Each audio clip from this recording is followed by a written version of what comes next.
Salam sejahtera Bapak Ibu yang saya kasihi di dalam Yesus Kristus. Dimanapun Anda berada, jemaat GCC, Jesus Christ Community, maupun simpatisan dan juga para umat Kristen yang selalu mengikuti YouTube kami, pengajaran-pengajaran khotbah-khotbah kami. Semoga hari ini Anda dalam keadaan baik dan sehat. Kita ibadah secara live streaming. Dan hari ini saya akan mengupas topik yang baru, pencobaan di padang gurun. Topik yang baru ini terdiri dari 6 episode atau 6 sesi. Dan itu bagus sekali. Karena itu rugi kalau Anda tidak ikut. Nah, sebelum kita masuk ke dalam pembahasan tersebut, terlebih dulu kita akan mendengarkan puji-pujian, dan harapan saya saudara-saudari pun bisa mengikuti puji-pujian ini yang akan dibawakan langsung oleh pencipta lagunya. Beliau ini adalah seorang pencipta lagu yang sangat kreatif dan juga sangat produktif. 4.000-an lagu yang diciptakan oleh beliau. Dan saya diizinkan oleh beliau untuk mengupload lagu-lagunya, dimasukkan ke dalam ibadah live streaming. Ada 3 lagu yang akan kita dengarkan pada saat ini. Lagu yang sudah saya pilih disesuaikan dengan tema yang kita kupas, pencobaan di padang gurun.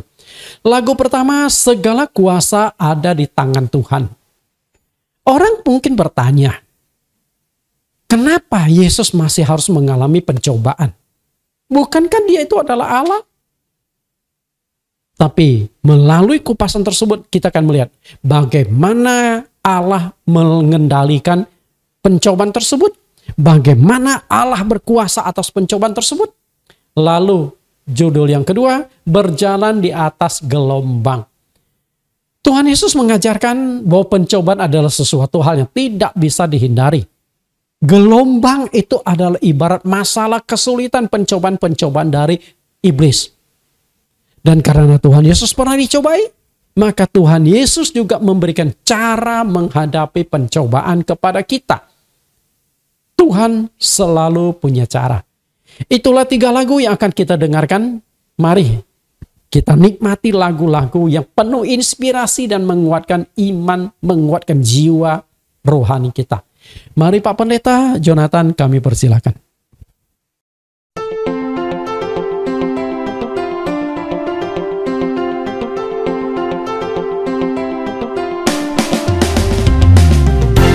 Di setiap rencanamu, kau tunjukkan masa depanmu, harapan. Di setiap perbuatanmu, kau bawaku menuju hidup berkelimpahan. Segala kuasa ada di tangan Tuhan. Ku hanya perlu bertindak dengan iman. Segala kuasa ada di tangan Tuhan yang memberikanku kemenangan pada akhirnya.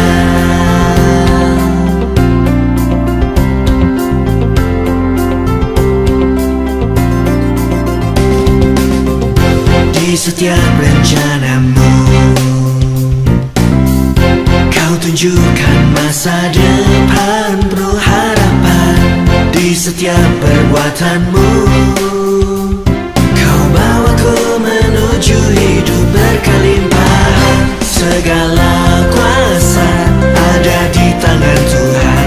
Ku hanya perlu bertindak dengan iman. Segala kuasa ada di tangan Tuhan yang memberikanku kemenangan pada akhirnya.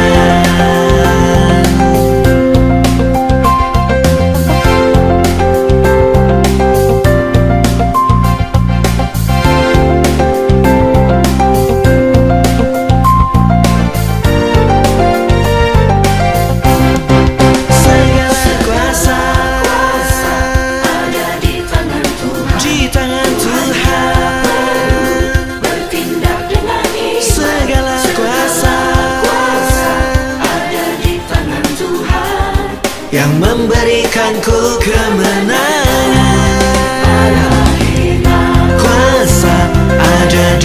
tangan Tuhan.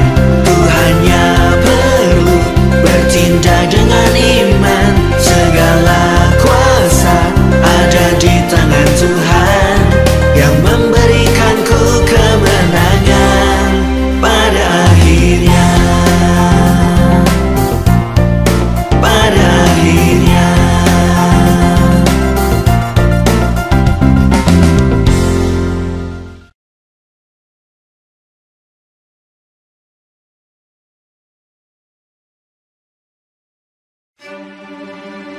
Di saat tiada kau redakan badai yang ada di depanku, kau sedang membawaku berjalan di atas gelombang dengan imanku.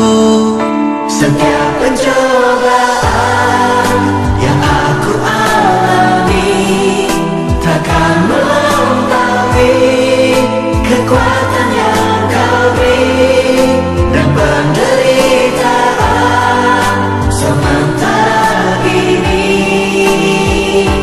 takkan sebanding dengan kemuliaan yang ku terima nanti. Di saat tiada kau redakan badai yang ada di depanku, kau sedang membawaku berjalan di atas gelombang dengan imanku. Setiap pencobaan yang aku alami takkan melampaui kekuatan yang kau beri, dan penderitaan sementara ini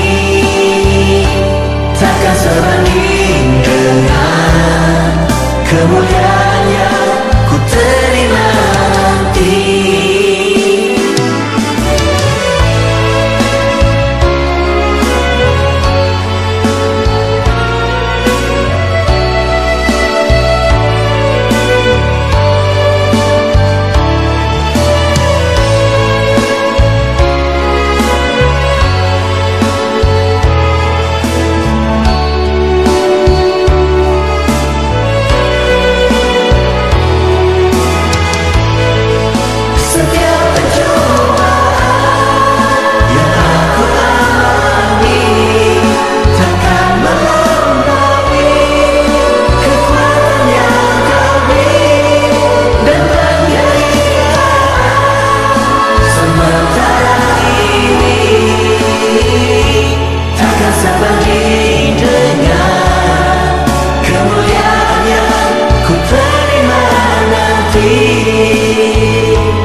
Takkan sebanding dengan kemuliaan yang ku terima nanti.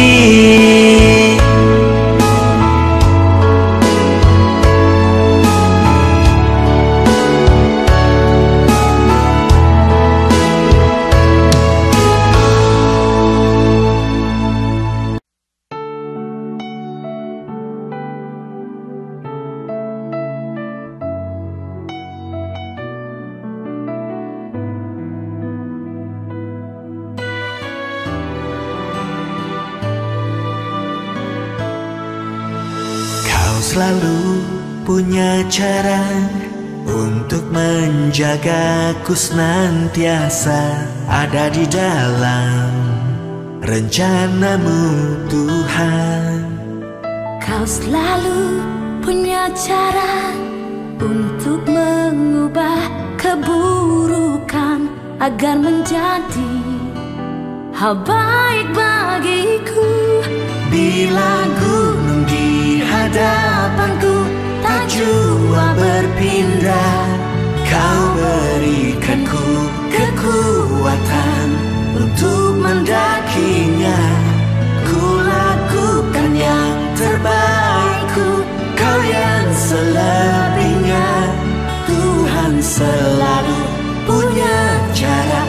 membuatku menang pada akhirnya.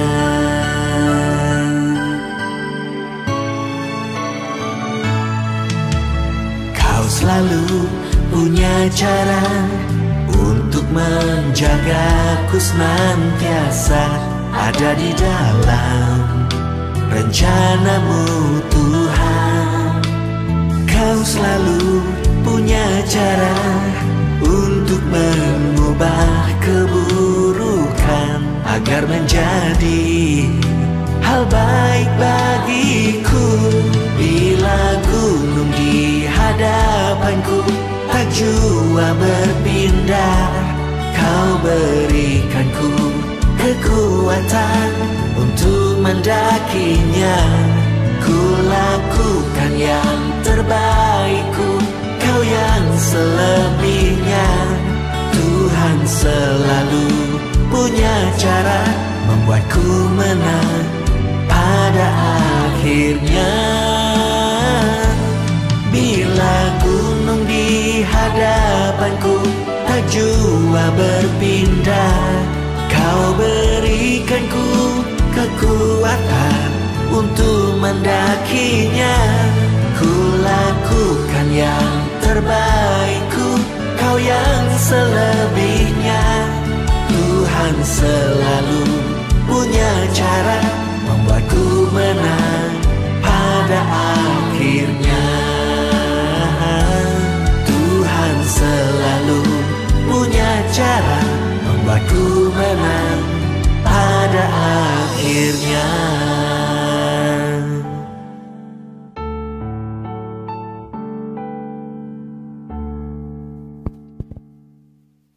Bapak Ibu, kita sudah mendengarkan pujian itu. Saya yakin Bapak Ibu juga ikut menyanyi. Walaupun lagu tersebut mungkin masih terasa asing bagi Anda.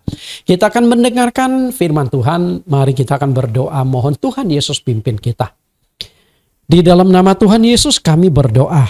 Tuhan, Engkau adalah penolong kami, penghibur kami, penyerta kami melalui kuasa Roh Kudus. Hari ini kami mengupas tema yang baru, pencobaan di padang gurun. Suatu tema yang begitu penting untuk kami fahami. Agar di dalam kehidupan kami ketika kami mengalami pencobaan, kami sudah tahu bagaimana lepas, solusi melepaskan diri dari pencobaan. Buka hati kami, supaya kami melihat grafik gambar, animasi yang disajikan melalui layar. Buka telinga kami, supaya apa yang disampaikan dapat kami tangkap dengan jelas, bisa kami dengar dengan baik, dan kami aplikasikan di dalam kehidupan kami ketika kami mengalami tantangan pencobaan iblis. Urapi hamba-Mu ini, supaya 6 sesi yang sudah dipersiapkan dapat disajikan dengan baik setiap minggunya. Pimpinan-Mu, Roh Kudus-Mu menyertai kami saat ini sampai selama-lamanya. Amin. Bapak Ibu, kita sudah mendengarkan pujian penyembahan yang dibawakan langsung oleh pencipta lagu. Saya yakin bahwa Bapak Ibu juga mengikuti lagu tersebut walaupun masih terasa asing bagi Anda. Nah, hari ini saya akan mengupas tema yang baru, pencobaan di padang gurun. Perhatikan gambar animasinya.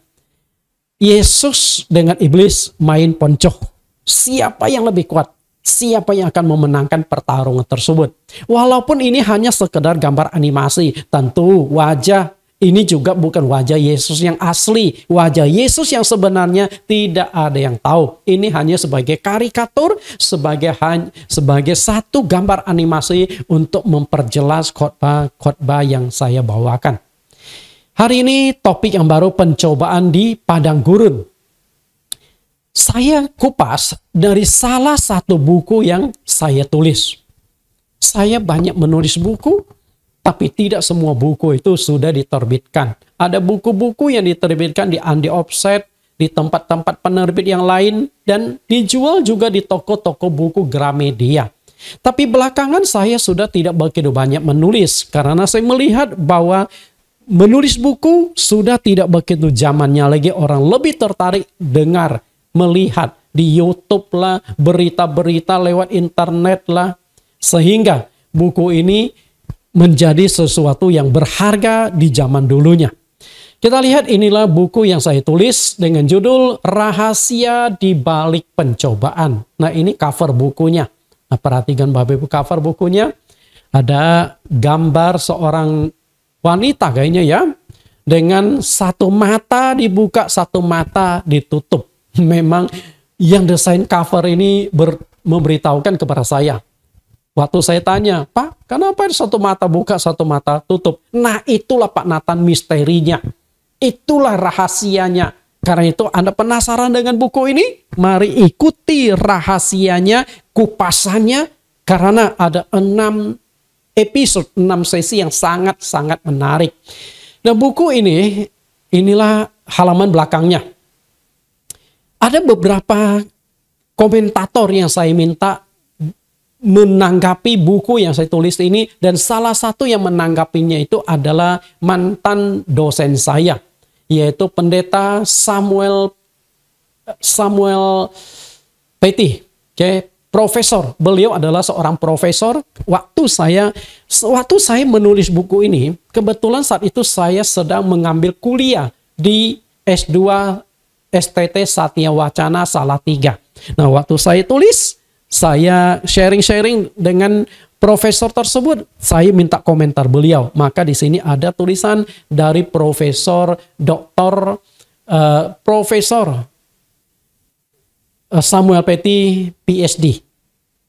Bapak Ibu, nah buku ini diterbitkan oleh penerbit Ramos Gospel tahun 2007. Berarti sudah cukup lama buku ini saya tulis ya. Hari ini sekarang 2020, berarti sudah 15 tahunan yang lalu. Tapi walaupun 15 tahun, tapi buku tersebut sangat bagus, menginspirasi banyak orang. Nah, inilah bukunya Bapak Ibu. Oke, ini bukunya. Buku ini pernah dijual juga di Gramedia, tapi sudah habis dan tidak dicetak ulang. Karena itu kalau Bapak Ibu rindu mendapatkan buku ini, saya bisa berikan secara online. Online artinya dalam e-book, electronic book. Karena saya rindu Anda bisa memiliki buku ini, membaca buku tersebut. Karena sangat menguatkan kita, khususnya ketika menghadapi pencobaan iblis. Sangat-sangat penting. Dari buku ini, tebalnya itu 300 halaman. Dari 300 halaman ini, buku ini secara khusus mengupas pencobaan yang dialami Tuhan Yesus di padang gurun, yang dikutip dari Injil Matius pasal yang keempat ayat 1 sampai ayat yang ke-11. Walaupun hanya terdiri dari 11 ayat dalam perikop tersebut, tapi mengandung banyak sekali pengajaran-pengajaran yang sangat penting dan berharga bagi kita. Untuk kita selidiki, untuk kita gali. Karena itu mungkin Bapak Ibu tidak punya waktu membaca buku. Mungkin Bapak Ibu tidak hobi membaca buku. Mungkin Bapak Ibu matanya kurang jelas untuk melihat tulisan-tulisan yang kecil dari buku yang saya tulis ini. Tapi tidak menjadi masalah. Saya akan berikan intisarinya melalui 6 sesi khotbah, 6 seri khotbah mulai hari ini. Kita lihat tentang garis besar buku ini. Terbagi menjadi 6 bab yang sangat menarik. Dan setiap bab itu saya mulai di angka 3. Karena itu unik sekali. Kenapa saya katakan unik? Setelah saya selidiki di Matius pasal yang ke-4. Ayat 1 sampai ayat yang ke-11 memang muncul angka 333 dan 3. Unik sekali Bapak Ibu. Ada angka 3 dan kebetulan saya ini suka dengan angka 3. Makanya di handphone saya di ujungnya itu ada 3333. 3-nya 4 kali. Bapak Ibu yang saya kasihi, kalau Anda melihat link YouTube saya, ada handphone saya di sana. Judul yang pertama, bab yang pertama. 3 alasan Yesus mengalami pencobaan. Bab yang kedua, 3 kondisi rawan pencobaan iblis. Bab 3, 3 panah naga tua. Yang bab 4, 3 cara Yesus menghadapi pencobaan iblis.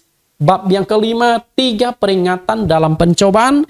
Bab yang kelima, yang keenam, 3 penghiburan dalam pencobaan. Unik ya, ada angka 3 semua. Dan setiap judul, setiap bab, setelah saya selidiki, muncul angka 3. Saya selidiki lagi, muncul angka 3. Jadi Tuhan Yesus benar-benar menginspirasi saya di dalam menulis buku yang satu ini. Nah, walaupun hanya 11 ayat, setelah saya selidiki, saya gali, dan tertulislah sampai 300 halaman ini. Oke, kita akan kupas. Kita akan baca dulu Injil Matius pasal yang keempat ayat 1 sampai 11. Jadi setiap kali kita akan kupas, kita akan baca perikop ini supaya kita bisa menangkap pengajaran-pengajaran penting yang terdapat di dalam perikop tersebut. Kita lihat Matius pasal 4 ayat 1 sampai 11. Ayat pertama. Maka Yesus dibawa oleh Roh ke padang gurun untuk dicobai iblis. Dan setelah berpuasa 40 hari dan 40 malam, akhirnya laparlah Yesus. Lalu datanglah si pencoba itu dan berkata kepadanya, "Jika engkau anak Allah, perintahkanlah supaya batu-batu ini menjadi roti." Tetapi Yesus menjawab, "Ada tertulis, manusia hidup bukan dari roti saja, tetapi dari setiap firman yang keluar dari mulut Allah." Kemudian iblis membawanya ke kota suci dan menempatkan dia di bubungan bait Allah. Lalu berkata kepadanya, "Jika engkau anak Allah, jatuhkanlah dirimu ke bawah, sebab ada tertulis mengenai engkau, ia akan memerintahkan malaikat-malaikatnya dan mereka akan menatang engkau di atas tangannya, supaya kakimu jangan terantuk kepada batu."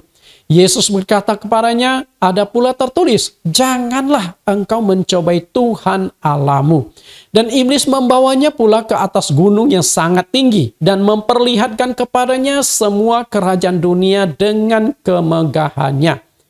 Dan berkata kepadanya, "Semua itu akan kuberikan kepadamu jika engkau sujud menyembah aku." Maka berkatalah iblis kepadanya, "Enyalah iblis, sebab ada tertulis, engkau harus menyembah Tuhan Allahmu dan hanya kepada Dia sajalah engkau berbakti." Ayat terakhir ayat 11, lalu iblis meninggalkan dia dan lihatlah malaikat-malaikat datang melayani Yesus. Inilah 11 ayat yang akhirnya saya gali, saya selidiki, saya kupas sampai saya bisa menulis buku 300 halaman. Kita akan kupas buku yang menarik ini. Oke, buku ini Bapak Ibu ya, mari kita kupas. Jika manusia mengalami pencobaan iblis adalah hal yang wajar. Karena manusia itu pada dasarnya lemah dan penuh dengan kekurangan. Betul nggak? Jika di dalam hidup ini Anda jatuh bangun, mengalami masalah kesulitan dan mengalami serangan iblis, adalah hal yang tidak bisa dihindari. Karena memang kita membuka peluang dengan kelemahan-kelemahan kita untuk iblis masuk menyerang kita. Tapi bagaimana dengan Yesus Kristus? Bila Yesus atau Allah dicobai oleh iblis adalah hal yang menurut saya sangat aneh. Makanya orang mempertanyakan, Yesus Allah atau bukan ya? Kalau Allah, kenapa Yesus masih bisa dicobai oleh iblis? Siapa yang lebih tinggi, lebih besar sebenarnya, iblis atau Yesus? Bapak Ibu yang saya kasih, saya sangat yakin bahwa Yesus itu adalah Allah. Kalau begitu, kenapa Yesus masih mengalami pencobaan? Pasti ada sesuatu yang Tuhan Yesus ingin sampaikan melalui pencobaan. Supaya para pengikut-pengikutnya bisa belajar bagaimana tentang pencobaan, bagaimana solusi menghadapi pencobaan iblis. Ingat, di dalam 1 Korintus pasal yang ke-10, di sana menegaskan tujuan kitab-kitab suci ini ditulis adalah untuk memberikan pengajaran, memberikan contoh kepada kita. Nah demikian pula di dalam kitab suci ada peristiwa-peristiwa, banyak peristiwa. Salah satunya adalah peristiwa di mana Yesus menghadapi pencobaan di padang gurun. Ada sesuatu misteri, sesuatu yang tersembunyi yang Yesus ingin sampaikan melalui pencobaan supaya kita bisa belajar dari hal tersebut. Alkitab dengan sangat jelas mengungkapkan bahwa bahwa Allah itu tidak bisa dicobai. Allah itu tidak bisa dicobai. Kita lihat Yakobus Yakobus 1 ayat 13, apabila seorang dicobai, janganlah ia berkata, pencobaan ini datang dari Allah. Sebab Allah tidak dapat dicobai oleh yang jahat, dan ia sendiri tidak mencobai siapapun. Tetapi tiap-tiap orang dicobai oleh keinginannya sendiri, karena ia diseret dan dipikat olehnya. Dan apabila keinginan itu telah dibuahi, ia melahirkan dosa, dan apabila dosa itu sudah matang, ia melahirkan maut. Lihat bagaimana rangkaian kata-kata yang ditulis oleh Yakobus. Sangat bagus. Sehingga kita bisa melihat satu kesimpulan yang sangat bagus dari ayat yang kita baca. Perhatikan di sini. Sebab Allah tidak dapat dicobai oleh yang jahat. Siapakah yang dimaksud dengan yang jahat itu? Tentu iblis. Makanya iblis disebut roh jahat. Nah, Allah tidak mungkin bisa dicobai. Kalau begitu, kenapa Yesus masih mengalami pencobaan? Bukankah dia itu adalah Allah? Dan memang Yesus dicobai, tapi Yesus tidak jatuh di dalam pencobaan. Artinya, iblis tidak berhasil menyerang, tidak berhasil menjatuhkan Yesus. Dan yang lebih penting lagi adalah ada suatu hal yang sangat penting yang Yesus ingin sampaikan melalui pencobaan-pencobaan di padang gurun. Karena banyak misteri, banyak kebenaran yang terkandung di dalamnya. Karena itulah dengan sangat jelas, sangat tegas, waktu dicobai di padang gurun, Yesus menegur iblis agar dia tidak mencobai Tuhan Allahnya. Matius pasal yang keempat ayat yang ke-7. Kita baca kembali ayat yang sudah kita baca. Yesus berkata kepadanya, ada pula tertulis, janganlah engkau mencobai Tuhan Allahmu. Jadi, menurut Yakobus, Allah tidak bisa dicobai. Karena itu, Yesus juga tegaskan, jangan kau cobai Tuhan. Satu sisi, Tuhan gak mungkin dicobai. Tidak bisa dicobai.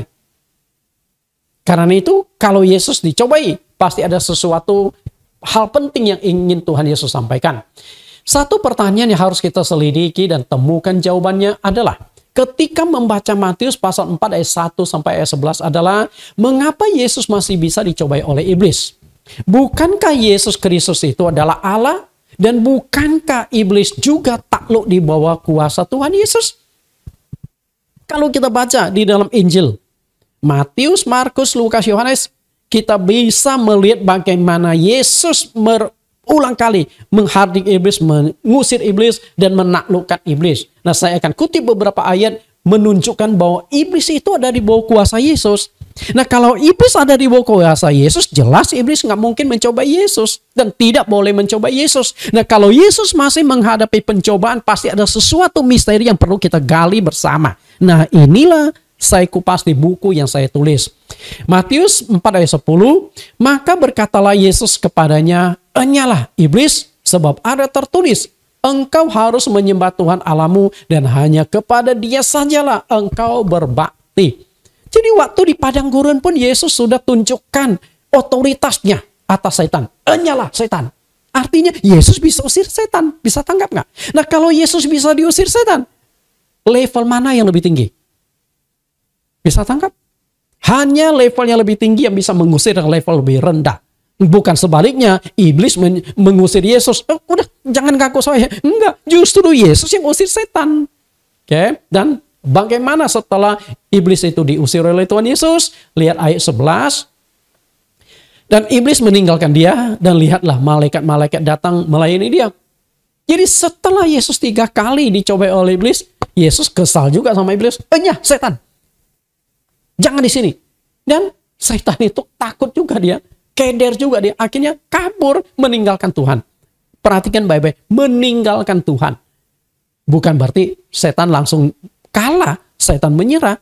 Pasti setan akan menyerang lagi kepada Tuhan Yesus. Dan memang terbukti. Setan menyerang lewat murid-murid Tuhan Yesus. Setan akhirnya berhasil membuat Yesus disalibkan dan sebagainya. Itu memang pekerjaan-pekerjaan setan semua. Tapi bukan berarti Yesus kalah. Kita akan lihat bagaimana menariknya hal tersebut.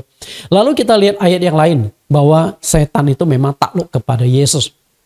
Suatu ketika Tuhan Yesus pernah mengutus 70 muridnya berdua-dua diutus. Ternyata Tuhan Yesus selain mendidik 12 murid yang dijadikan rasul. Di tempat lain, di wadah yang lain. Tuhan Yesus juga mendidik 70 murid. Jadi sebenarnya Tuhan Yesus tuh sudah punya sekolah teologi. Kalau zaman sekarang kan keren, sekolah teologi yang akhirnya menghasilkan gelar kependetaan, gelar teologisnya. Sarjana teologi untuk S1, S2, Magister teologi MTH, S3, Doktor teologi DTH. Keren. Tapi zaman Tuhan Yesus sudah ada sekolah teologi, walaupun tidak ada gelar-gelaran. Kita lihat setelah Tuhan Yesus selesai mendidik, lalu Yesus utus mereka berdua-dua terjun ke lapangan, melakukan persiapan, melakukan penginjilan ke tempat-tempat yang nantinya akan dikunjungi Tuhan Yesus. Diutus dua-dua. Kalau 70 berarti diutus dua-dua, artinya ada 30 tempat lebih yang dipersiapkan untuk dikunjungi oleh Tuhan Yesus. Kita lihat hasil pelayanan mereka yang diutus. Lukas 10 ayat 17. Kemudian ke-70 murid itu kembali dengan gembira dan berkata, Tuhan, juga setan-setan takluk kepada kami demi nama-Mu. Perhatikan baik-baik. Setan-setan takluk kepada kami demi nama-Mu. Walaupun Tuhan Yesus masih hidup. Walaupun Tuhan Yesus tidak menyertai 70 orang itu. Tapi ketika 70 orang itu dalam pelayanan di lapangan bertemu dengan orang kerasukan setan, hanya dengan berkata dalam nama Yesus Kristus keluar setan. Setan takut, setan keluar.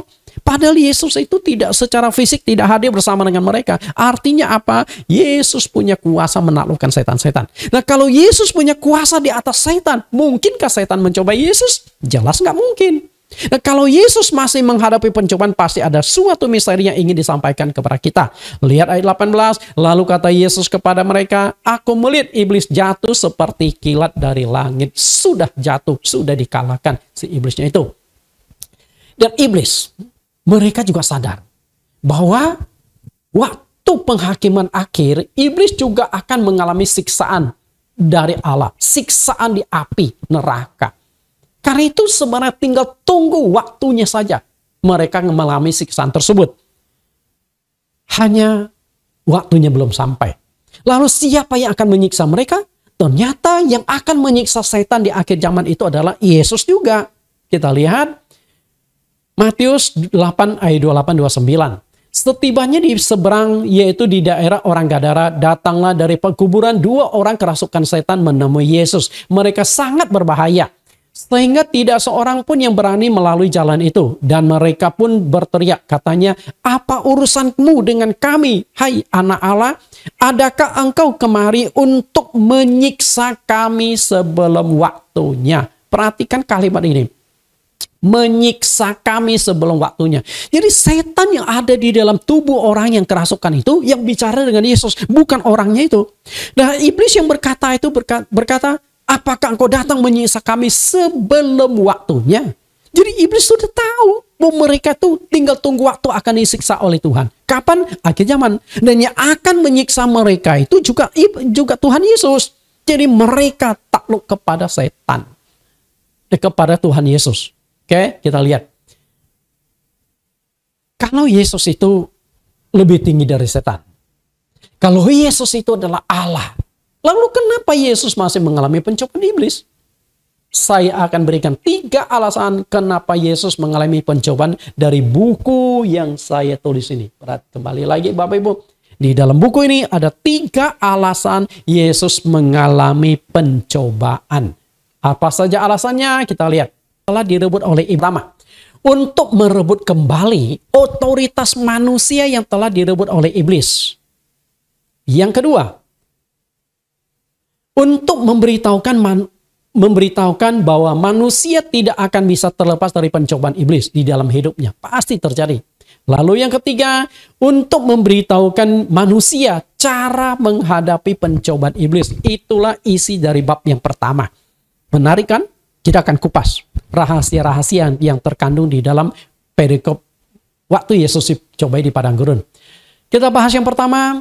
Untuk merebut kembali otoritas manusia yang direbut oleh iblis. Nah kita akan lihat kembali di dalam Kejadian bagaimana Allah mempercayakan otoritas kepada manusia. Tapi sayang sekali otoritas itu berhasil dikuasai, diambil oleh iblis melalui pencobaan kepada Adam dan Hawa. Allah adalah sang pencipta. Kisah Rasul 17 ayat 24 sampai ayat yang ke-25. Allah yang telah menjadikan bumi dan segala isinya. Ia yang adalah Tuhan atas langit dan bumi, tidak akan diam dalam kuil-kuil buatan tangan manusia. Dan juga tidak dilayani oleh tangan manusia seolah-olah ia kekurangan apa-apa. Karena dialah yang memberikan hidup dan nafas dan segala sesuatu kepada semua orang. Dari satu orang saja ia telah menjadikan semua bangsa dan umat manusia untuk mendiami seluruh muka bumi. Dan ia telah menentukan musim-musim bagi mereka dan batas-batas kediaman mereka. Lihat baik-baik ayat yang ke-26. Dari satu orang saja ia telah menjadikan semua bangsa. Artinya, Allah itu hanya menciptakan satu manusia. Selain menciptakan yang satu ini, Allah tidak menciptakan yang lain lagi. Siapakah yang dimaksudkan? Adam. Tapi bukankah Allah juga menciptakan Hawa? 2 orang. Betul. Tapi harus tahu, Adam diciptakan dari tanah, tapi Hawa tidak diciptakan dari tanah. Hawa diciptakan dari tulang rusuk Adam. Jadi memang tetap satu. Jadi kitab suci itu nggak mungkin salah. Karena itu firman Tuhan. Artinya Allah itu hanya menciptakan Adam, setelah itu dari Adam diciptakanlah Hawa. Memang berasal dari satu orang. Nah, apa yang diharapkan oleh Sang Pencipta? Agar manusia itu mengenal Sang Pencipta. Nah, tujuan dari segala penciptaan Allah itu adalah untuk kemuliaan Allah sendiri.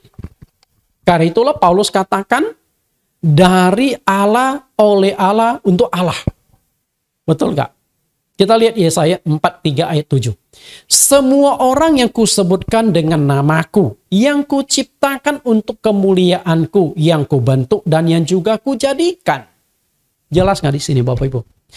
Yang kuciptakan untuk kemuliaanku. Artinya apa? Tuhan menciptakan manusia untuk kemuliaan Tuhan sendiri. Jadi ketika dalam hidupmu engkau tidak bisa memuliakan Allah, tujuan penciptaan atas diri Anda gagal. Anda tidak sesuai, hidupmu tidak sesuai dengan harapan dari Sang Pencipta. Lalu bagaimana agar manusia bisa memuliakan Sang Pencipta? Karena tadi kita sudah baca di Yesaya, tujuan dari penciptaan itu adalah untuk kemuliaan Allah. Ada 2 hal yang dilakukan oleh Allah di dalam penciptaan atas manusia. Yang pertama, manusia diciptakan menurut rupa dan gambar Allah sendiri. Dan itu penting. Kenapa saya katakan penting? Supaya Allah itu ada di sorga dalam wujud entitasnya yang sebenarnya. Dan Allah juga ada di bumi dalam gambarannya. Bisa tangkap? Jadi Allah di sorga, Allah di bumi. Makanya ketika Tuhan Yesus mengajarkan doa Bapa kami, jadilah kehendakmu di bumi seperti di sorga. Di sorga ada Allah dalam wujud yang sesungguhnya. Allah yang bertata di sorga adalah roh. Dan di dunia dalam wujud gambarannya. Yang kedua adalah Allah setelah selesai melakukan penciptaan atas manusia yang sesuai dengan gambarnya. Lalu Allah memberikan otoritas kepada manusia menguasai semua ciptaannya. Dan itu dicatatkan di Kejadian 1 ayat 26 sampai 29. Untuk lebih jelasnya kita akan baca ayat-ayat tersebut. Allah menciptakan manusia menurut rupa dan gambarnya. Kejadian 1 ayat 26. Berfirmanlah Allah, baiklah kita menjadikan manusia menurut gambar dan rupa kita, supaya mereka berkuasa atas ikan-ikan di laut dan burung-burung di udara, dan atas ternak dan atas seluruh bumi, dan atas segala binatang melata yang merayap di bumi. Ayat 27, maka Allah menciptakan manusia itu menurut gambarnya. Menurut gambar Allah diciptakannya dia laki-laki dan perempuan diciptakannya mereka. Perhatikan kalimat ini Bapak Ibu. Allah menciptakan manusia menurut gambarnya. Artinya, semua ciptaan Allah, dari semua hewan, di darat, di laut, di udara, semua makhluk yang diciptakan, tidak ada yang sama seperti gambaran Allah. Tapi, manusia diciptakan menurut cetakan blueprintnya Allah. Berarti manusia itu memiliki gambaran sama seperti Allah. Lalu, menciptakan manusia menurut rupa dan gambar Allah adalah hal yang sangat penting. Kenapa saya katakan penting? Supaya Allah bukan hanya berkuasa di sorga. Memang itu tatanya Allah, tempat dia berada. Tetapi Allah juga berkuasa di bumi melalui gambarannya, ciptaannya. Bisa tangkap? Kenapa Allah ciptakan manusia menurut gambarnya? Jadi ketika engkau ingin mengenal Allah, maka engkau lihat gambaran manusia. Oh, inilah Allah. Dan itu sebenarnya sudah dibuktikan lewat Yesus Kristus. Bukan berarti Yesus itu lain dari manusia lain. Sama. Kalau Yesus itu matanya 3. Pasti di Alkitab dicatat, betul? Artinya Yesus matanya juga 2. Kakinya 2, tangannya 2. Sama seperti manusia umumnya. Dan kita sebagai orang Kristen percaya bahwa Yesus itu adalah Allah. Kenapa kita percaya? Memang berdasarkan firman. Misalnya saya kutip Yohanes 1:1, pada mulanya adalah firman, firman itu bersama-sama dengan Allah dan firman itu adalah Allah. Lalu ayat 14, firman itu telah menjadi manusia. Artinya Yesus adalah Allah menjadi manusia. Nah, kalau Yesus itu adalah Allah, yang menghadapi pencobaan saat itu sebenarnya adalah Allah itu sendiri dalam diri Yesus Kristus. Bapak Ibu, hal ini semakin jelas di ayat 28-29. Ketika Allah memberikan otoritas kepada gambarannya, yaitu manusia yang diciptakan untuk menguasai semua ciptaan itu. Jadi Allah bukan hanya menciptakan manusia menurut rupa dan gambarnya, adalah Allah juga memberikan otoritas kepada gambarannya. Allah memberikan otoritas kepada manusia ciptaannya. Kita baca di Kejadian pasal yang ke-1 ayat 28-29. Allah memberkati mereka, lalu Allah berfirman kepada mereka, beranak cuculah dan bertambah banyak, penuhilah bumi dan taklukkanlah itu, berkuasalah atas ikan-ikan di laut dan burung-burung di udara dan atas segala binatang yang merayap di bumi. Berfirmanlah Allah, baiklah, lihatlah, aku memberikan kepadamu segala tumbuh-tumbuhan yang berbiji di seluruh bumi dan segala pohon-pohonan yang buahnya berbiji. Itulah akan menjadi makananmu. Perhatikan baik-baik ayat yang 28, saya akan berikan kalimat kelap-kelip. Saya berikan pergantian huruf dari biru ke merah dan ada garis bawahnya. Inilah otoritas yang diserahkan Allah kepada ciptaannya, yaitu gambarannya. Berkuasalah atas ikan-ikan di laut dan burung-burung di udara dan atas segala binatang yang merayap di bumi. Bisa tangkap Bapak Ibu? Jadi Allah mempercayakan semua makhluk ciptaannya. Yang di udara, yang di darat, dan yang di laut. Bisa tangkap? 3 alam sudah Tuhan serahkan. Lalu bagaimana dengan tumbuh-tumbuhan? Nah, di ayat 29. Semua tumbuh-tumbuhan berbiji, pohon-pohonan, aku serahkan juga kepadamu untuk kamu nikmati. Artinya apa? Bumi ini kan hanya terdiri dari tumbuhan, binatang di darat, binatang di laut, dan binatang di udara. Betul nggak? Dan semua itu diserahkan Allah kepada manusia yang diciptakannya. Nah, ini sudah komplit, sudah jelas sekali. Allah berkuasa di sorga dan Allah berkuasa di bumi. Bumi ciptaannya melalui gambarannya, yaitu manusia. Jadi ketika manusia punya otoritas menguasai bumi, maka Allah juga berotoritas penuh atas bumi ciptaannya. Oke. Sudah sampai sini, sudah jelas ya. Nah, sekarang kita membahas tentang iblis. Iblis itu adalah makhluk yang haus akan kekuasaan.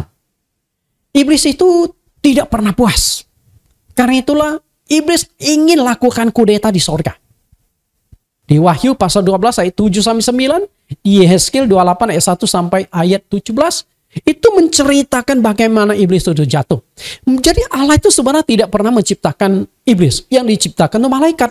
Nah, malaikat ini rupanya ada yang tidak puas dengan aturan kekuasaan yang Tuhan berikan. Padahal mereka juga penuh kuasa, punya otoritas. Tapi dia tidak puas, ingin lakukan kudeta. Tapi maka terjadilah peperangan di sorga antara malaikat yang baik yang ingin mempertahankan posisi kerajaan Allah dan iblis yang ingin merebut kekuasaan kerajaan Allah. Di dalam peperangan tersebut hampir sama kuat. Karena memang sama-sama malaikat. Dan akhirnya Allah yang turun tangan. Allah menghukum iblis, menghukum malaikat yang jahat, lalu dicampakkan ke bumi. Jadi ketika Allah melakukan penciptaan selama 6 hari di bumi, iblis sudah ada di bumi. Bukan berarti selesai ciptakan baru iblis ada. Nah, iblis yang gagal menguasai bumi, gagal menguasai sorga, Ketika Allah melakukan penciptaan, dia mulai melirik. Mudah-mudahan selesai diciptakan, Tuhan menyerahkan kepada saya untuk menguasai bumi ini. Itu harapan iblis. Tapi apa yang terjadi? Setelah Allah selesai melakukan penciptaan, Allah kemudian menyerahkan otoritas atas ciptaan itu kepada manusia. Karena itulah kenapa iblis benci kepada manusia. Awalnya itu dari sini. Apa salah manusia kepada iblis? Betul nggak? Lalu kenapa iblis itu benci kepada manusia? Karena melihat manusia, dia melihat gambaran Allah. Allah yang mengusir mereka dari sorga. Maka iblis benci kepada manusia. Apalagi otoritas atas bumi yang diincar iblis sudah dikuasai oleh manusia. Setelah Allah serahkan kepada manusia. Untuk itulah iblis berusaha merebut otoritas yang Tuhan berikan kepada manusia itu. Merebut otoritas itu. Pertanyaan saya adalah, berhasilkah iblis merebut otoritas itu? Ternyata berhasil. Melalui Hawa, akhirnya iblis berhasil menjatuhkan manusia melalui pencobaan. Sayang sekali ya.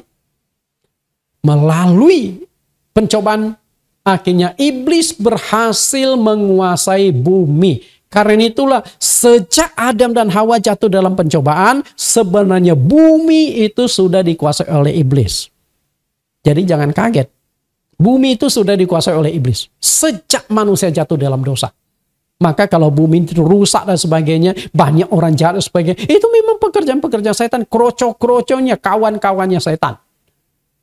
Kita lihat 1 Yohanes 5:19. Kita tahu bahwa kita berasal dari Allah dan bahwa seluruh dunia berada di bawah kuasa si jahat.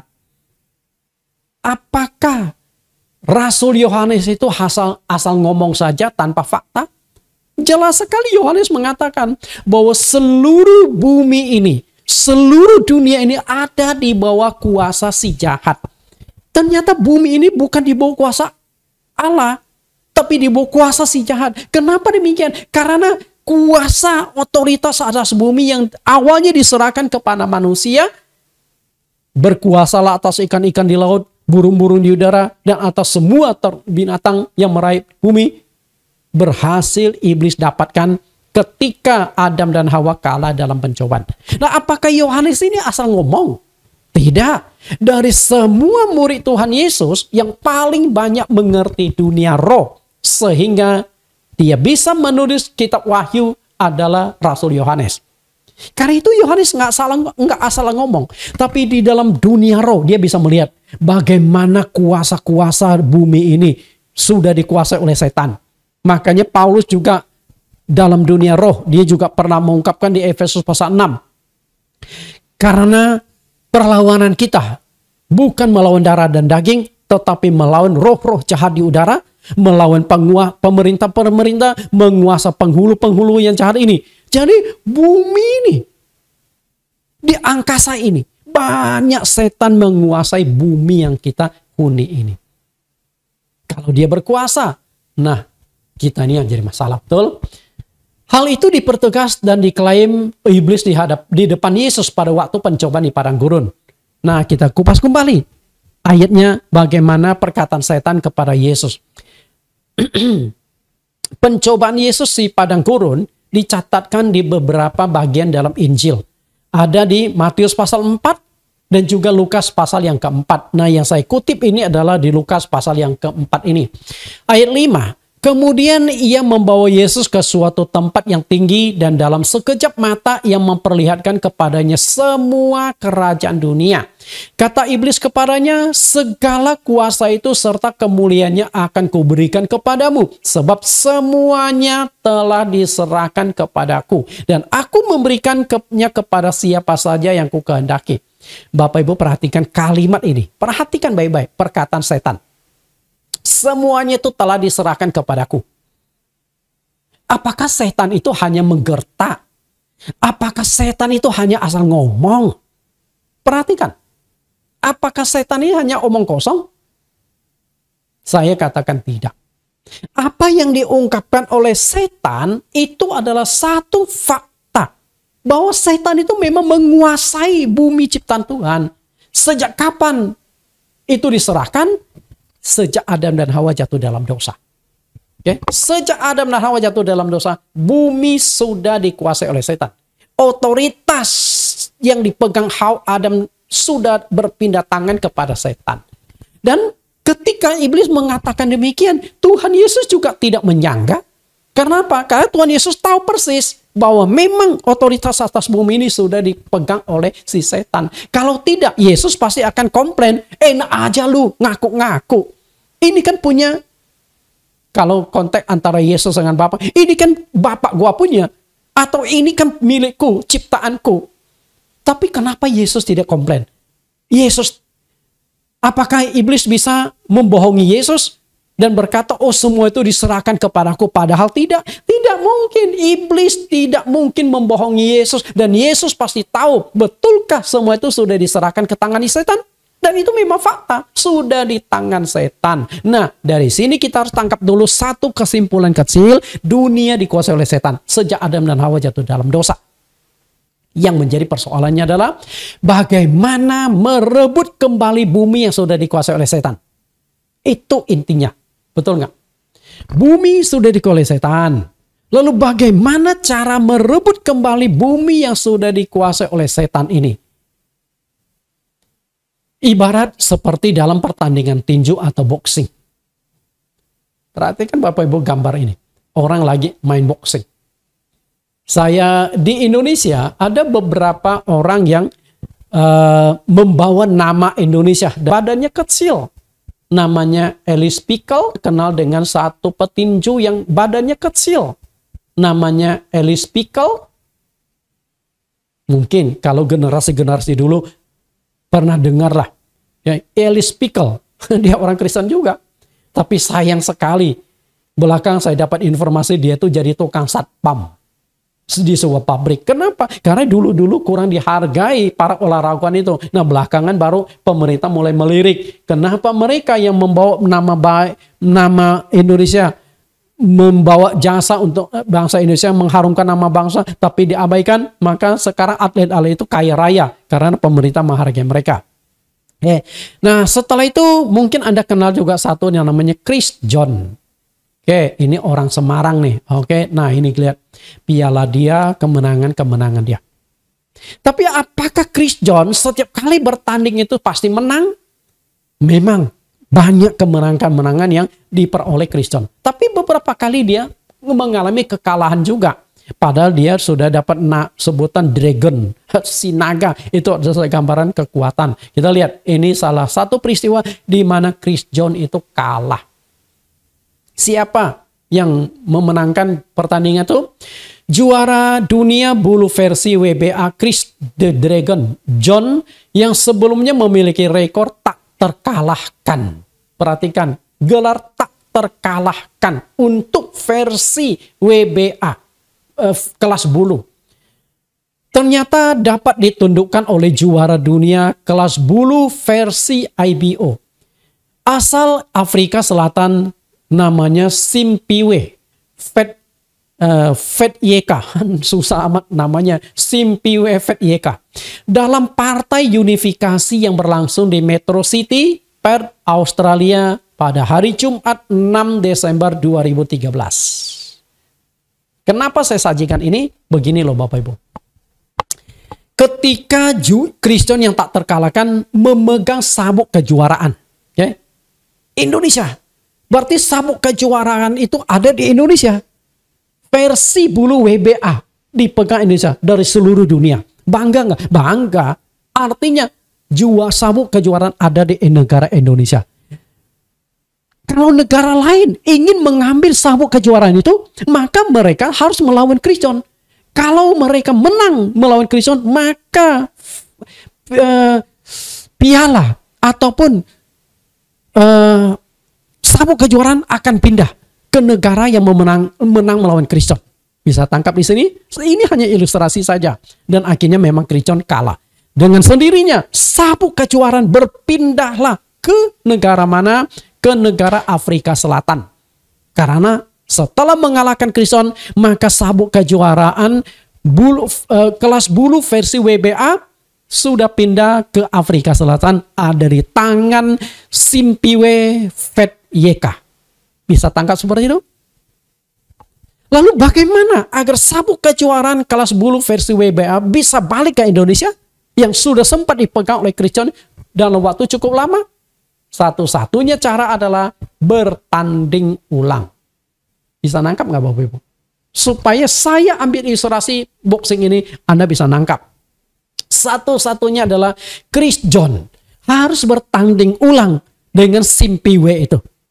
Siapa yang menang? Kalau Chris John menang dalam pertarungan itu, nah sabuk juara itu bisa ditarik kembali ke Indonesia. Dengan catatan masih dipegang oleh Simpiwe ya. Sama juga dalam pencobaan itu. Kenapa Tuhan Yesus harus mengalami pencobaan iblis? Karena sejak Adam dan Hawa kalah dalam pencobaan, kuasa otoritas atas bumi ada di tangan setan. Karena itulah untuk bisa merebut kembali otoritas itu seharusnya Adam harus mengalami pencobaan setan sekali lagi. Dan dia harus menang. Tapi masalahnya tidak bisa. Untuk itu merebut kembali di bumi yang dikuasai iblis, maka Adam harus dicobai. Tapi bagaimana caranya? Bagaimana caranya? Caranya adalah harus ada seseorang yang bertindak sebagai Adam untuk merebut kembali otoritas itu melalui pencobaan. Oke, ceritanya begini. Yang sabuk juara yang dipegang oleh Simpiwe Fetyeka di Afrika Selatan bisa ditarik kembali ke Indonesia. Mungkin dua alternatif. Pertama, Chris John melawan Fetyeka Simpiwe itu sekali lagi bertanding, atau ada salah satu olahragon, seorang boxer, seorang petinju mewakili Chris John bertanding dengan Simpiwe Fetyeka. Dalam pertarungan itu ternyata boxer Indonesia menang, maka sabuk kejuaraan bisa ditarik kembali ke Indonesia. Itu ceritanya. Sama juga. Akhirnya Yesus menggantikan posisi Adam untuk menghadapi pencobaan iblis. Jadi itulah rahasia yang ingin disampaikan oleh Tuhan kepada kita melalui pencobaan. Kenapa Yesus dicobai? Tapi sayang, banyak orang tidak menangkap kebenaran ini. Maka ketika saya gali kenapa Yesus mengalami pencobaan, saya doa kepada Tuhan dan Tuhan memberikan inspirasi kepada saya. Dan saya selidiki ayat-ayatnya dan ternyata benar. Akhirnya Yesus mengalami pencobaan iblis. Dan kita lihat bagaimana pencobaan itu. Dan itu dijelaskan oleh Rasul Paulus di dalam Roma pasal 5 ayat 12 sampai ayat 21. Kenapa Yesus harus mengalami pencobaan? Di dalam Roma pasal yang kelima ayat 12 sampai ayat 21, Adam dicobai oleh iblis. Nah kemudian Yesus dicobai oleh iblis. Adam di dalam pencobaan tersebut telah kalah dari iblis. Nah yang menjadi permasalahan sekarang adalah Yesus harus menang di dalam pencobaan menghadapi iblis. Kalau Yesus juga kalah di dalam pencobaan sekali lagi, dunia kembali lagi dikuasai oleh setan. Habis sudah umat manusia. Oke, bisa tangkap kebenaran ini. Kita lihat ayatnya dulu. Yesus menggantikan posisi Adam dicobai oleh iblis. Roma pasal 5 ayat 14. Sungguh pun demikian, maut telah berkuasa dari zaman Adam sampai kepada zaman Musa, juga atas mereka yang tidak berbuat dosa dengan cara yang sama seperti yang telah dibuat oleh Adam, yang adalah gambaran dia yang akan datang. Perhatikan ini.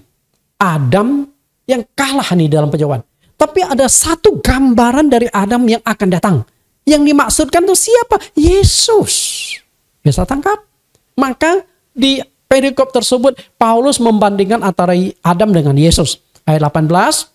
Sebab itu sama seperti oleh satu pelanggaran semua orang beroleh penghukuman. Demikian pula oleh satu perbuatan kebenaran semua orang beroleh pembenaran untuk hidup. Ayat 19, jadi sama seperti oleh ketidaktaatan satu orang, yaitu ketidaktaatan Adam yang melanggar firman Tuhan. Pada sudah Tuhan kata, jangan kau makan buah pengetahuan baik dan jahat, tapi tidak taat. Dan semua orang telah menjadi orang berdosa. Demikian pula oleh ketaatan satu orang, semua orang menjadi orang benar. Nah disinilah perbandingan antara Adam dengan Yesus Kristus. Kita lihat lebih jelas. Mengenal Yesus. Ketika kita mau mengenal Yesus, maka kita harus mengenal Yesus dalam dua sisi, yaitu sisi jasmani dan sisi rohani. Sisi jasmani adalah sisi kemanusiaan Yesus. Sedangkan sisi rohani adalah sisi keilahian Yesus. Apa yang dimaksudkan di sini? Sisi kemanusiaan artinya 100% Yesus itu adalah manusia. Itu diungkapkan di Filipi pasal 2 ayat yang 5-8. Dan Yesus Allah menjadi sama seperti manusia dan bahkan menjadi seorang hamba. Dan sisi kemanusiaan Yesus itu sangat jelas.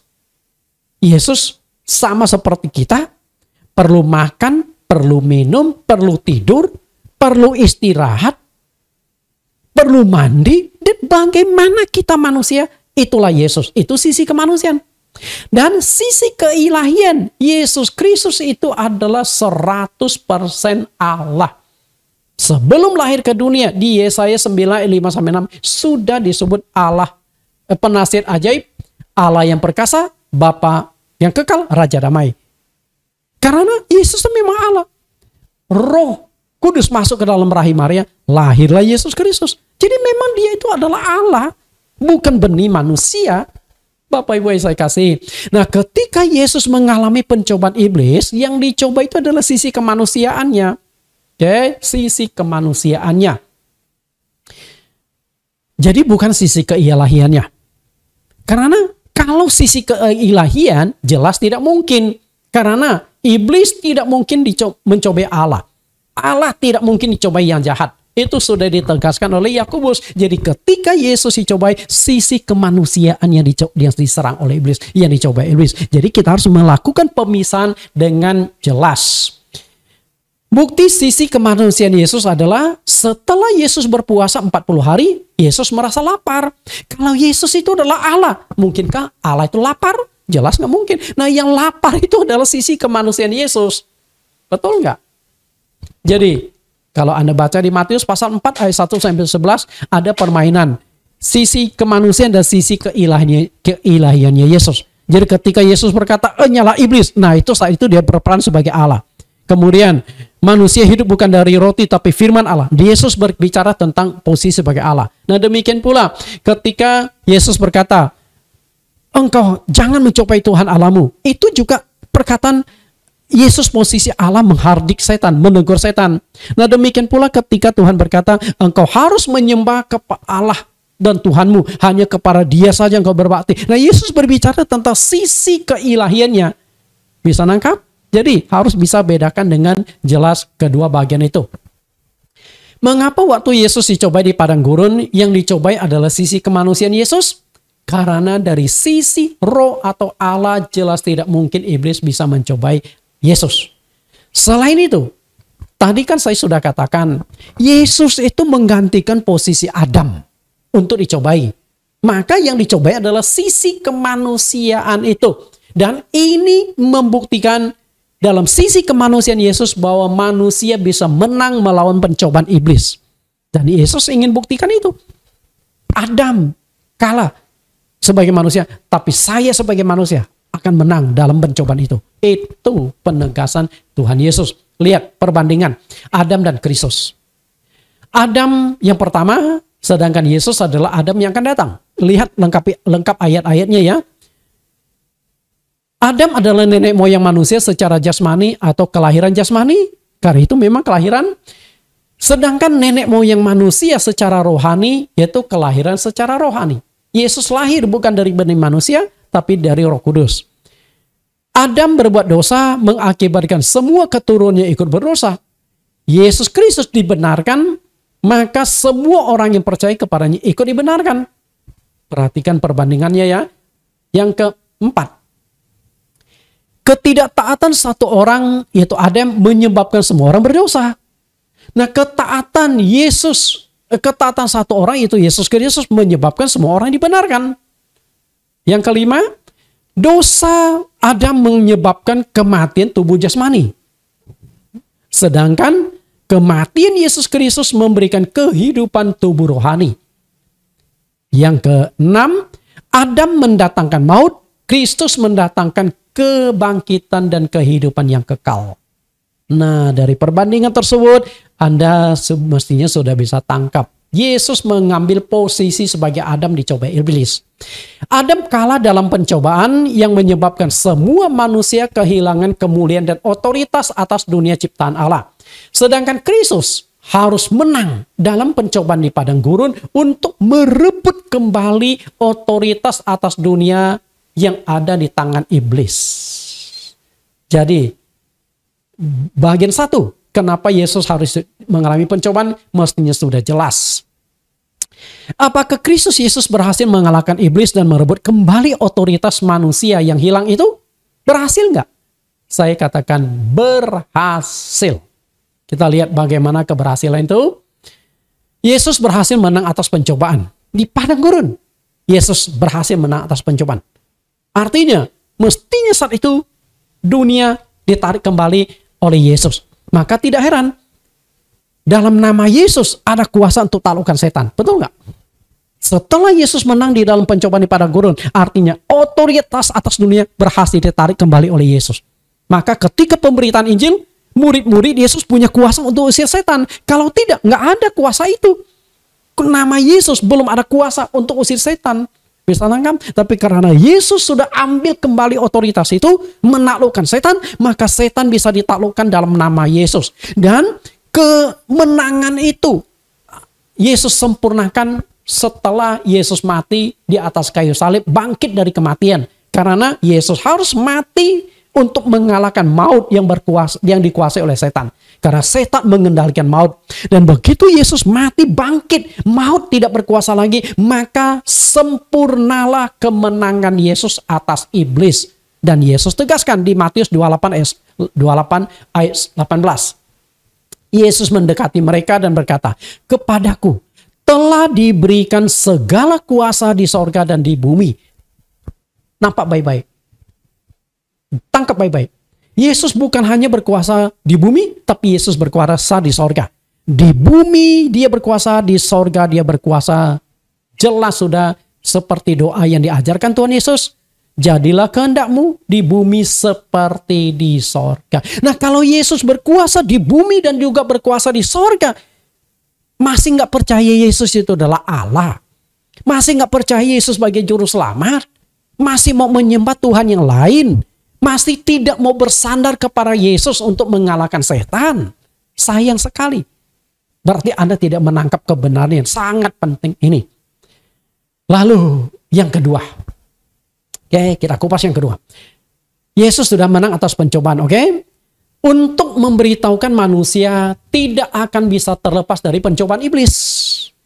Kenapa Yesus harus mengalami pencobaan? Alasan kedua adalah memberitahukan kepada semua manusia, khususnya kepada pengikut-pengikutnya, bahwa hidup manusia tidak akan bisa terlepas dari pencobaan iblis.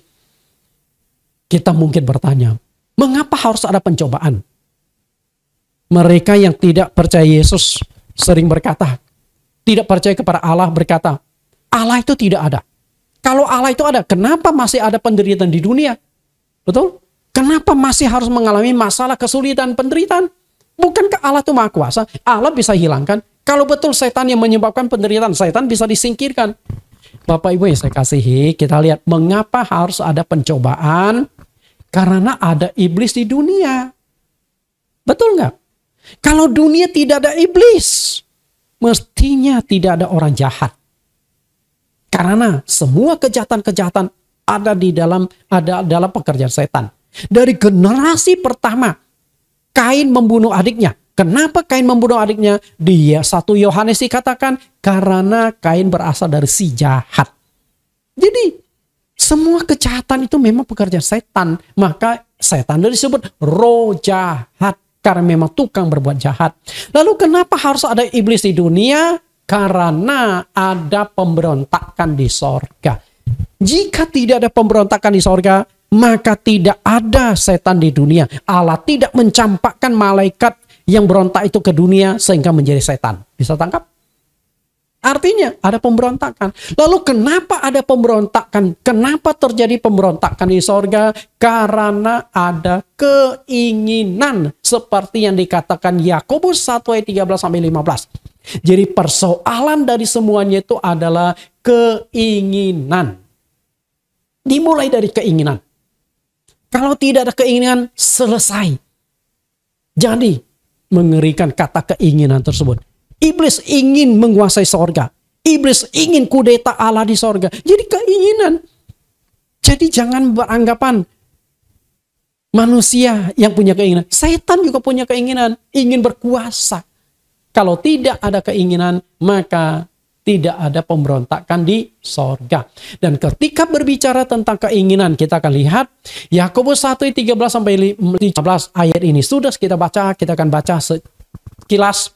Apabila seorang dicobai, janganlah ia berkata pencobaan itu datang dari Allah. Sebab Allah tidak dapat dicobai oleh yang jahat dan ia sendiri tidak mencobai siapapun. Tetapi tiap-tiap orang yang dicobai oleh keinginannya sendiri, karena ia diseret dan dipikir olehnya. Dan apabila keinginan itu telah dibuai, ia melahirkan dosa, dan apabila dosa itu sudah matang, ia melahirkan maut. Dan ayat ini bisa ditujukan kepada manusia, bisa ditujukan kepada setan. Kenapa malaikat di sorga berontak? Karena mereka ada keinginan. Jadi setan juga jatuh karena keinginan. Mengalahkan keinginan itu tidak mudah. Sehingga Lao Tzu berkata, seorang pahlawan adalah orang yang berhasil mengalahkan keinginannya. Anda berhasil bukan mengalahkan banyak prajurit, Anda bukan pahlawan. Tapi kalau Anda bisa mengalahkan keinginan-keinginan dirimu, maka engkau adalah pahlawan sejati. Karena tidak mudah mengalahkan diri sendiri. Mengalahkan lawan itu gampang. Setan aja tidak sanggup melawan dirinya sendiri, tidak sanggup mengalahkan keinginannya. Jadi semua kejahatan, semua penderitaan hidup manusia di dunia disebabkan oleh keinginannya yang tidak berhasil dikuasai, tidak berhasil dikendalikan. Dan ketika berbicara tentang keinginan, ketika Allah menciptakan dunia saat 6 hari, keinginan itu sudah diwujudkan lewat pohon pengetahuan baik dan jahat. Jadi unik ya, kalau Bapak Ibu memahami Alkitab keseluruhan, itu unik. Benang merah kita bisa tarik sini, bisa tarik sana seperti main layang-layang. Saya bisa geret layang-layang ke kiri, geret layang-layang ke kanan. Unik. Nah, diwakili pohon pengetahuan baik dan jahat. Ada 3 keinginan di sana. Keinginan Allah, keinginan manusia, dan keinginan iblis. Masing-masing punya keinginan di sana. Keinginan Allah adalah manusia tidak memakan buah pengetahuan baik dan jahat. Itu keinginan Allah. Lalu keinginan dari setan itu apa? Agar manusia itu memakan buah pengetahuan baik dan jahat. Nah, yang menjadi persoalan sekarang manusia ada di tengah-tengah, mau di mana? Mau taat kepada Allah atau ikut pada setan? Jadi, kenapa Yesus harus dicobai di padang gurun? Karena Yesus ingin buktikan sebagai manusia, dia tidak mau mengikuti keinginan dari setan. Betul nggak? Tidak mau tunduk pada setan. Bersama dengan setan. Dan ada 3 yang setan katakan. Ubahlah batu-batu menjadi roti. Yesus lakukan nggak? Enggak. Apakah Yesus nggak sanggup? Sanggup. Mengubah air menjadi anggur sanggup, masa ubah batu menjadi roti nggak sanggup. Tetapi Yesus tidak lakukan. Kenapa demikian? Ketika Yesus buktikan kuasanya ubah batu menjadi roti, Yesus sudah kalah dalam percobaan. Bisa nangkap?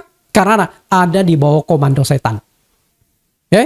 Lalu ketika iblis berkata, sembahlah aku, maka semua itu akan menjadi milik. Yesus sembah nggak? Enggak.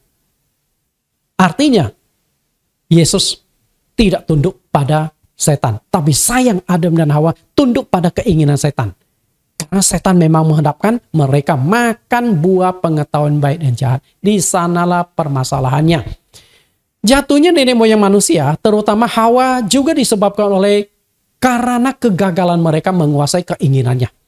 Ada 2 keinginan yang ditawarkan oleh setan pada saat itu. Yang pertama, ingin menjadi seperti Allah, seperti yang dipromosikan setan. Lihat ayatnya, Kejadian 35. Tetapi Allah mengetahui bahwa pada waktu kamu memakannya, matamu akan terbuka dan kamu akan menjadi seperti Allah, tahu tentang yang baik dan yang jahat. Jadi setan berkata, kamu tahu nggak kenapa Allah melarang kamu makan buah itu? Karena kalau mau makan buah itu, kamu akan seperti Allah. Itu pintar kan setan? Pintar nipu. Kalau makan buah itu akan seperti Allah, setan itu nggak akan tawarkan kepada Adam dan Hawa. Dia sudah makan duluan. Bisa nangkap nggak? Karena sebelumnya di sorga dia ingin seperti Allah, melakukan kudeta, ingin merebut kuasa Allah. Kalau makan buah itu bisa seperti Allah, setan sudah ambil buah itu, sudah kuasai, nikmati makan tiap hari si setan itu. Tapi faktanya setan menawarkan kepada manusia karena tidak mungkin punya. Setan itu pembohong, setan itu penipu. Lalu yang kedua, penasaran ingin menikmati buah pengetahuan baik dan jahat. Sayang sekali ya, di Taman Eden itu Tuhan menciptakan ribuan jenis buah-buahan, sayuran, biji-bijian yang boleh dimakan manusia. Tapi kenapa masih nggak puas? Hanya satu batang pohon saja mereka masih kepingin nikmati, karena memang setan berusaha membuat mereka menikmati itu. Kejadian 36, perempuan itu melihat bahwa buah pohon itu baik untuk dimakan dan sedap kelihatannya. Lagi pula pohon itu menarik hati karena memberi pengertian. Lalu ia mengambil dari buahnya dan dimakannya dan diberikannya juga kepada suaminya yang bersama-sama dengan dia. Dan suaminya pun memakannya. Bapak Ibu, kedua hal yang gagal dikendalikan oleh Adam dan Hawa. Keinginan. Ingin seperti Allah. Ingin menikmati buah yang unik ini. Kalau mereka berhasil mengendalikan keinginannya, maka tidak akan jatuh pada saat itu. Oke, lalu yang ketiga, kenapa Yesus harus mengalami pencobaan iblis?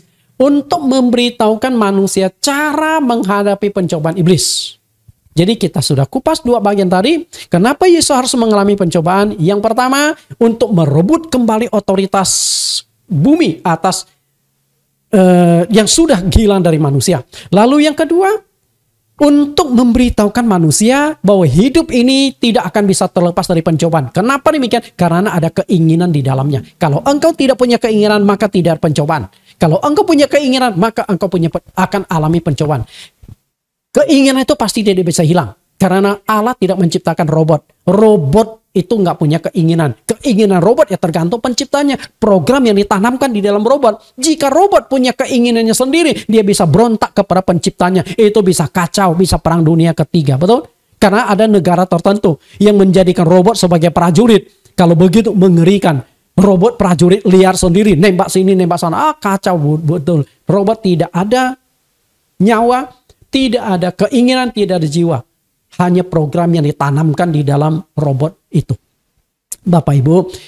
Nah, karena ada keinginan, maka akan ada pencobaan.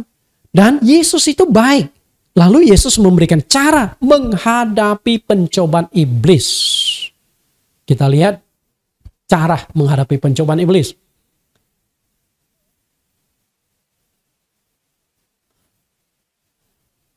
Ibrani 2:18. Sebab oleh karena ia sendiri telah menderita karena pencobaan, maka ia dapat menolong mereka yang dicobai. Artinya Yesus memberikan solusi bagaimana cara menghadapi pencobaan.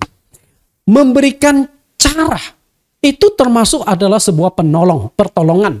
Jadi belum tentu setiap kali engkau mengalami pencobaan, Yesus yang akan membantu engkau terlepas dari pencobaan. Tidak, Tuhan memberikan cara kepadamu. Bagaimana lepaskan diri dari pencobaan. Jadi ibaratnya begini. Seorang anak kecil takut sekali melewati di sebuah jalan. Di satu lokasi di jalan itu. Takut sekali. Kenapa? Karena ada anjing galak di sana. Karena itu setiap kali melewati jalan itu harus ditemani bapaknya. Setelah lewati anjing galak, baru bapaknya lepas, anaknya pergi ke sekolah sendiri. Nah, waktu pulang, bapaknya harus tunggu di mana anaknya itu takut melewati itu. Jemput di sana, balik lagi. Harus bertahan berapa tahun seperti itu. Nah, akhirnya bapaknya mengajarkan anaknya cara menghadapi si anjing itu. Caranya gimana? Mungkin bapaknya kasih tongkat, tunjukkan. Dan akhirnya bapaknya praktekkan bagaimana bagaimana si anjing itu melihat tongkatnya kabur. Dan akhirnya anak itu timbul keberanian. Mulai saat itu anaknya tidak perlu didampingi orang tuanya lagi. Tinggal ke sekolah bawa sebuah tongkat. Yuk datang gue pukul si anjing itu. Nah, sejak saat itulah timbul keberanian, bolak-balik tidak perlu ditemani bapaknya lagi. Nah, itu cara yang dilakukan Yesus. Oke, Yesus memberikan cara menghadapi pencobaan iblis. Rasul Petrus menegaskan bahwa iblis itu harus dilawan. Kita lihat 1 Petrus 5:8, sadarlah dan berjaga-jagalah lawanmu si iblis, berjalan keliling sama seperti singa yang mengaum-ngaum dan mencari orang yang dapat ditelannya. Lawanlah dia dengan iman yang teguh, sebab kamu tahu bahwa semua saudaramu di seluruh dunia menanggung penderitaan yang sama. Lawanmu lah dia dengan iman yang teguh. Artinya iblis itu nggak boleh dikasih hati. Iblis itu tidak boleh dikasih kesempatan. Iblis itu kita jangan sampai mengalah kepada dia. Menghadapi iblis yang ganas, jahat dan licik seperti singa, tidak boleh kasih peluang. Artinya harus dilawan. Jadi Tuhan Yesus maupun Rasul Petrus memiliki prinsip yang sama. Iblis harus dilawan. Artinya ketika kita melawan harus punya strategi, harus punya cara. Karena itu melalui pencobaan itu Tuhan Yesus memberikan 3 cara menghadapi pencobaan iblis. Cara yang pertama berdoa, oke? Maka Yesus doa 40 hari. Cara yang kedua, kalau belum ditingkatkan jadi puasa. Dan yang ketiga, melawan melalui firman. Makanya 3 kali iblis menyerang Yesus, 3 kali Yesus mengutip firman Tuhan melawan iblis. Dan inilah cara menghadapi pencobaan iblis yang akan saya kupas di bab yang keempat. Menarik kan? Jadi selalu muncul 3. Misalnya 3 cara Yesus menghadapi pencobaan iblis. Doa, puasa, firman. Oke, kita nantikan di bab 4 supaya kita tahu bagaimana cara menghadapi pencobaan iblis. Tuhan Yesus berkati.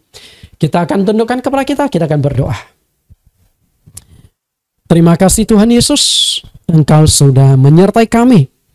Sebuah rahasia kebenaran sudah kami ungkapkan.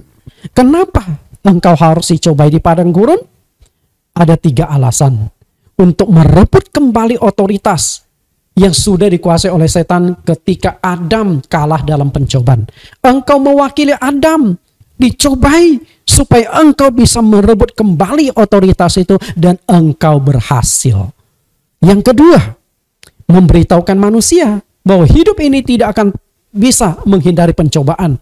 Selama ada keinginan, maka keinginan itulah peluang iblis masuk. Kapan keinginan berakhir? Ketika manusia menutup mata, menghembuskan nafas yang terakhir, keinginannya selesai, maka dia akan lepas dari pencobaan di dunia ini. Dan yang ketiga, engkau sudah menang melawan pencobaan iblis, maka engkau memberitahukan cara memperoleh kemenangan melawan pencobaan iblis. Terima kasih Tuhan bahwa rahasia yang kami temukan di dalam pencobaan tersebut sangat-sangat penting untuk kami aplikasikan di dalam kehidupan kami. Karena itu hamba-Mu berdoa bagi jemaat GCC, simpatisan dan juga pendengar firman hari ini. Dimanapun mereka berada, jika saat ini mereka sedang bergumul melawan pencobaan iblis, Tuhan, semoga kebenaran firman Tuhan yang terdiri dari 6 episode ini mereka dapatkan. Tuhan, Engkau juga memakai jemaat-Mu, umat-Mu yang sudah menikmati kebenaran, membagikan teman-temannya, kenalannya yang saat ini sedang bergumul. Hanya di dalam nama Tuhan Yesus. Terlepas dari pencobaan, hamba-Mu serahkan hanya di dalam nama Tuhan Yesus Kristus. Amin. Bapak Ibu, kita akan mendengarkan pengumuman dan juga doa syafaat yang akan disampaikan oleh Bapak Pendeta Tony Hartanto. Mari Pak Pendeta Tony, kami persilakan.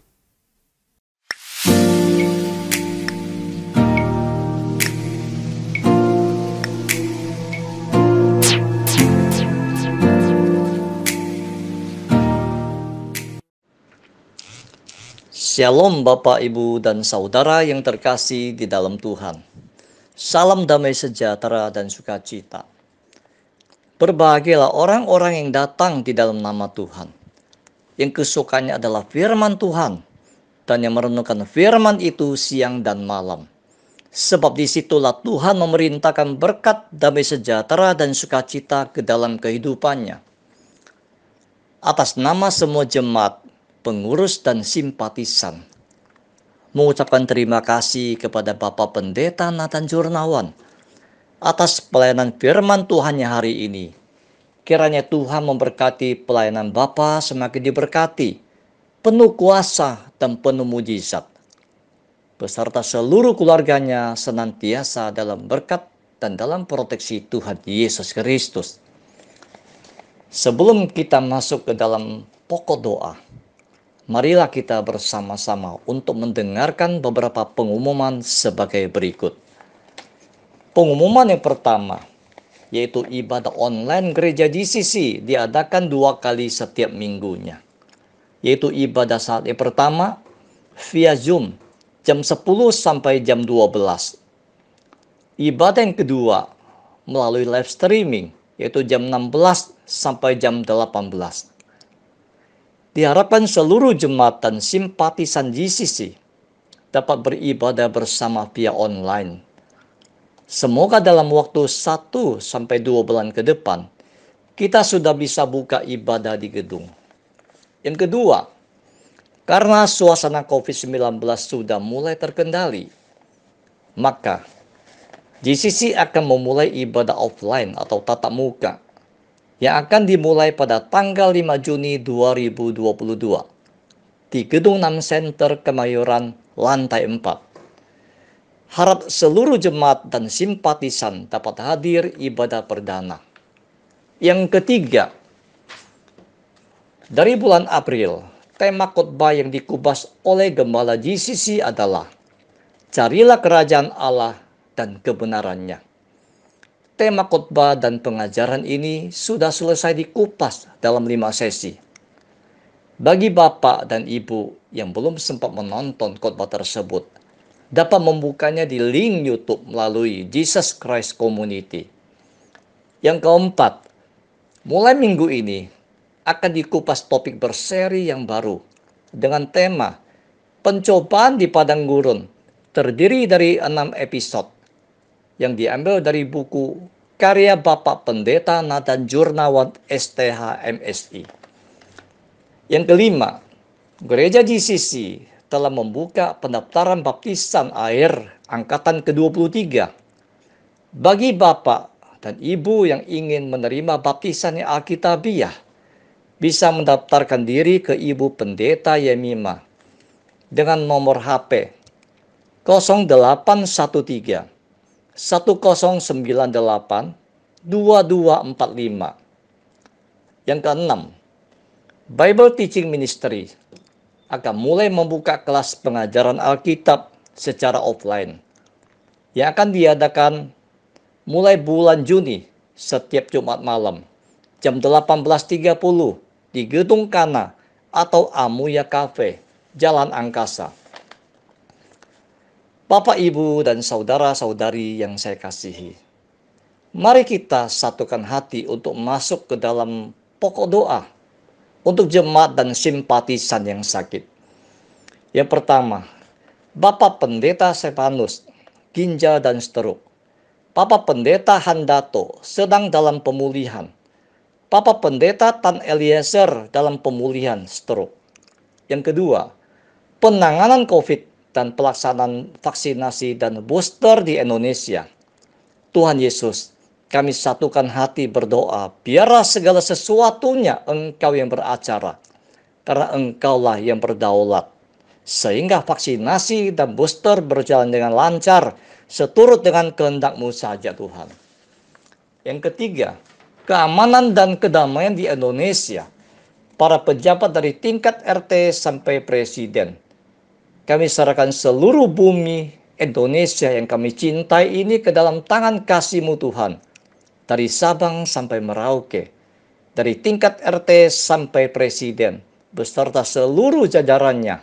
Dijauhkan dari setiap mara bahaya dan jauhkan daripada setiap rancangan orang jahat. Tuhan Yesus, Engkau lawati bangsa ini, dilingkupi damai sejahtera dan sukacita, dan aman di dalam proteksi Tuhan. Yang keempat, pengajuan dana kemanusiaan Yayasan Servia dari luar negeri.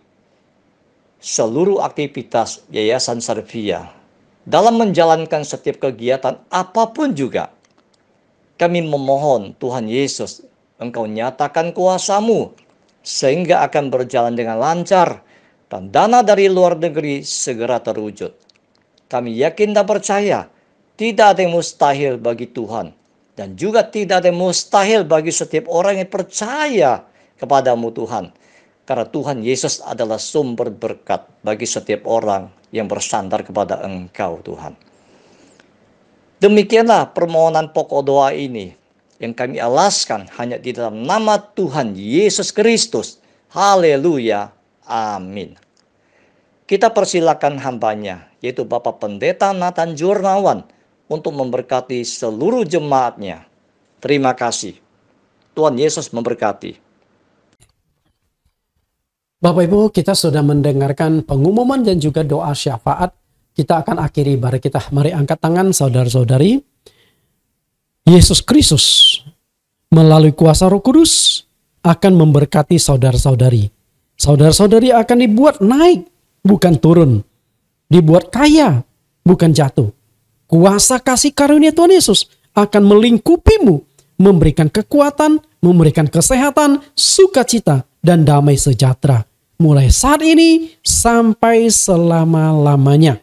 Kita akhiri dengan pujian Lingkupiku bagian refnya.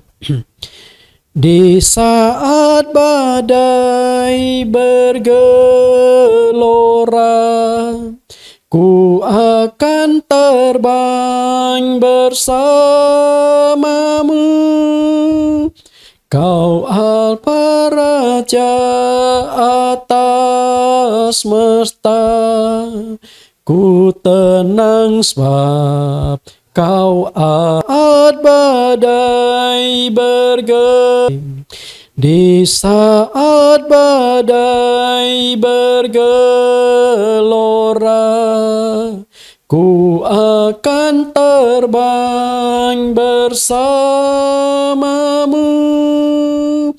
Kau apa Raja atas semesta, ku tenang sebab Kau Allahku. Kau tenang sebab Kau Allahku. Amin. Tuhan Yesus berkati dan sampai bertemu minggu depan di tema yang sama, pencobaan di padang gurun. Minggu depan saya akan mengupas topik yang kedua, 3 kondisi rawan pencobaan. Mari nantikan minggu depan.